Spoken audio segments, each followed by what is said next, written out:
วันนี้เรามาลดตลาดนะคะทุกคน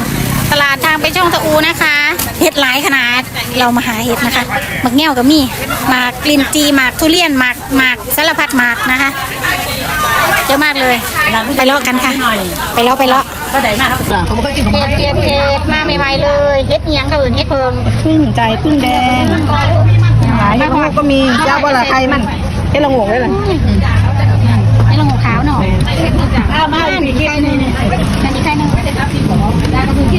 แล้วเอาคิดนี่ใครหลักคิมเอาคิมนี่นะคิมนี่ร้ายขนาดสักว่ามาแต่เจ้าบุญผู้คนอันบ้า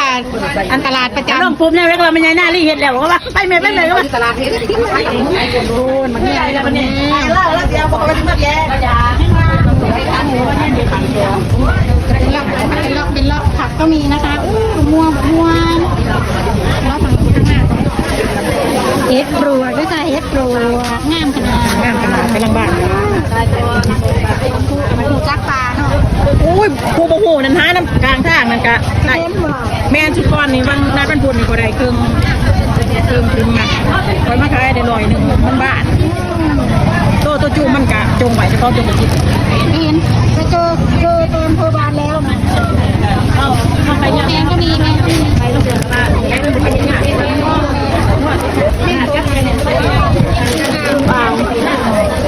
ีนักการงานจะถือไม่ถึง10 ปีนะทั้งหลังตัวกันบอกการระยะการมีอะไรมีข้าวมาเป็นไงมันงามมากเลยที่เราเป็นเฮ็ด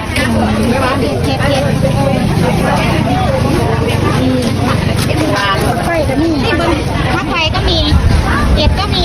ข้าวใหม่ๆเลยมันดีว่ามันอยู่จ้ะมันอยู่จ้ะมันจะเฮ็ดหนูแค่ไปนะหนูมันไปอีกบ่น้องนั่นแม่ได้ยังไงห่วยจะไปดูร้านที่ลงเท้าจะไปดูที่ลงเท้าร้าน20 บาทจ้ะบอกเขาบอกเอาบอกเขาได้เก็บนั่ง20 บาทคนใหญ่เจ้าหรือบอกโอ้อัน100 นึงมาซื้อใช่ไหมนึงอีกไข่มาคือแมวใช้แล้วคนต่อ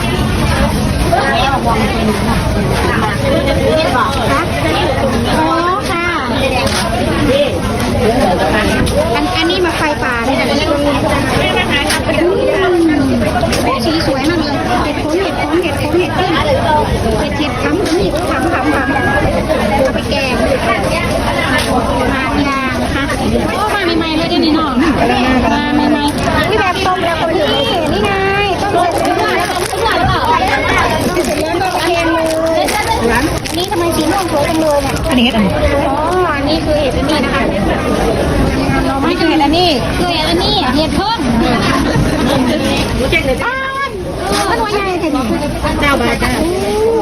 ไม่ต้องใหญ่ม่วงใหญ่ไฟสดๆเลยน่ารักหอมมากเลยค่ะทุเรียนชนีนะคะหอมเลย